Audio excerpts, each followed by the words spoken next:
What's up, everybody? It's Chris Weenips here to Road to Fantasy Football Legacy. This is episode number 2. You seen the draft 2 weeks ago. Didn't make a video last week for it because a new child, my daughter, was born. So I got the statistics here on my little notebook here. 2 pages full of week 1. Everything that happened week 1 in my league, NFL Hard Knocks.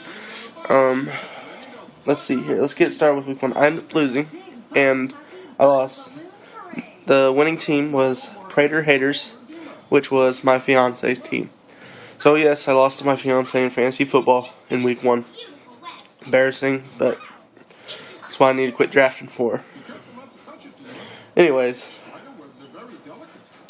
she scored 97.5 points on me, and I scored 68.5, mainly because my top picks I had didn't do shit for me this week, and it's kind of disappointing because my three first picks were 3 horrible picks as of right now. And let's see, here's how my scoring went. Andrew Luck, starting QB, had 30.5 points. Spiller only had 4 points. He was my first pick. That sucks. Chris Johnson had 7 points. Calvin Johnson had 7 points. I expected Calvin Johnson to have more points. That's kind of disappointing too. Reggie Wayne had 11 points, which was nice to have. Greg Olsen, my tight end, had 4 points. Maurice Jones-Drew, another high pick for me. I think he was my 3rd pick after Calvin Johnson. And CJ Spiller only had 4 points. That was another upset. And then my Bengals D was also another upset. So there's 4 right there. He only got 2 points for me against against Chicago. So then my kicker, Bryant for Atlanta, got me 5 points. So my kicker got more points than my D. My 2 big running backs, besides Chris Johnson, and my tight end. So yeah. But my bench, Steve Smith, got 10 points, so upset about that. I could have put him in somewhere for Maurice Jones-Drew spot in my flex spot, but didn't. Dwayne Bowe had 1 point. Pierre Garçon had 4. Chris Givens had 1. Tompkins for Patriots had 1 point. And I ended up doing a trade with Jeremy, his team. I got Whedon in my pocket. And this was before week 1. I traded Sproles and Carson Palmer. I picked up Carson Palmer in the free agency and traded him for Colin Kaepernick, his backup quarterback. And he ended up getting 41.5 points. And Ben Tate, Houston's backup running back, got 5 points.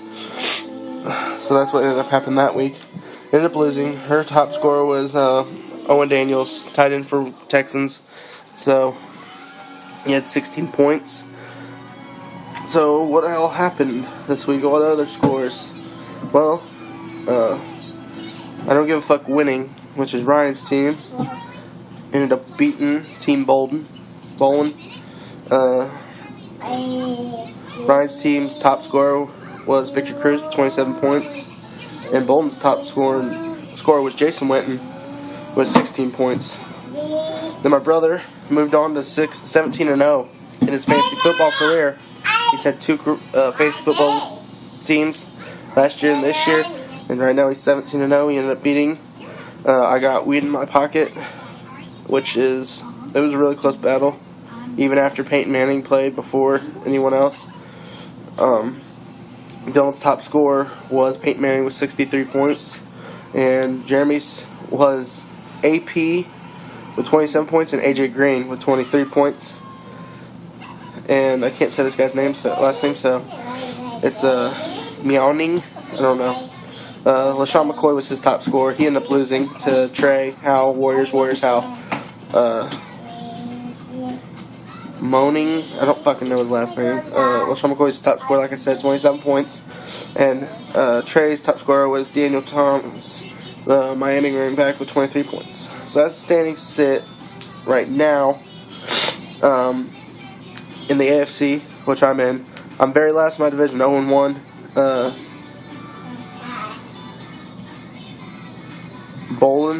Team Bolden is 0-1 in my league. And the only 2 teams that won the AFC last year were my fiance, Alyssa, with her team Prater Haters, and and her kicker's Prater. So, yeah, and I don't give a fuck winning is leading the AFC right now, 1-0. My fiance got the biggest win on me, too, by the way. She got that trophy. And in NFC, the guy's last name I can't say is 0-1. Then it goes, I got Whedon in my pocket, like Brandon Whedon. He's 0-1. And then Hal's Warriors, Hal, Trey's team is 1-0. And Dylan's sitting on top with Big Dilly style, 1-0. But he's 17-0. He got the best defense. He had Texans D. I believe they got him like 12 points on D. So let's take a look at transactions that's happened this week. So I added Julius Thomas, the star tight end for Broncos last week.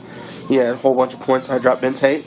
I added Julian Edelman and dropped the other Patriots receiver, Tompkins. And the reason for that is I heard Amendola injured his run again, so if he don't play, Edelman's going to be the star target just like he was in that one.